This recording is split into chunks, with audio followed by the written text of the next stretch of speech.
আমার বাবা, আমার দাদা যুদ্ধে শহীদ। ৭১-এর স্বাধীনতা যুদ্ধে শহীদ হয়েছেন জামায়াত ইসলামীর এক এমপির পিতা। শুনে গভীর শ্রদ্ধা জাগে মনে, কিন্তু যখনই সামনে আসে তার জন্ম তারিখ, তখন সেই শ্রদ্ধা পরিণত হয় তীব্র হাস্যরস আর বিতর্কে। ঘটনাটি নীলফামারী ৪ আসনের সংসদ সদস্য হাফেজ আব্দুল মুন্তাকিমের। আমার পরিবারে ৪৭ জন মুক্তিযোদ্ধা।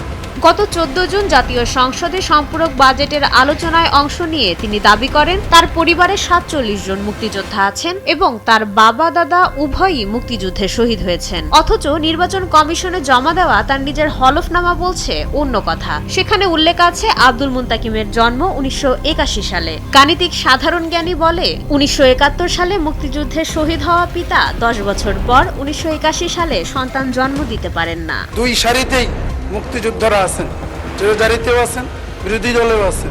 এই বক্তব্য ভাইরাল হতেই সামাজিক যোগাযোগ মাধ্যমে শুরু হয় তীব্র সমালোচনা। প্রশ্ন ওঠে, ইতিহাস বিকৃতির দায় কি একজন আইন প্রণেতা এড়াতে পারেন? চাপের মুখে পড়ে বিভিন্ন গণমাধ্যমে সুর বদলেছেন আব্দুল মুন্তাকিম। বলছেন এটি ছিল স্লিপ অফ টাং বা মুখ ফসকে বের হওয়া কথা। স্বীকার করেছেন তার বাবা এখনো জীবিত ও সুস্থ আছেন। তার দাবি করা ৪৭ জন মুক্তিযোদ্ধার অঙ্কের তথ্যেও তিনি গরমিল স্বীকার করেছেন। এমনকি স্থানীয়দের দাবি তার পরিবারে মুক্তিযোদ্ধা ছিলেন মাত্র ২ জন, তাও তারা নিকট আত্মীয় নন।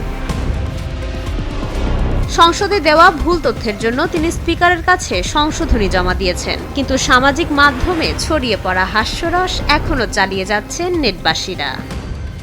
মাইশা মালিহা, সময়ের আলো।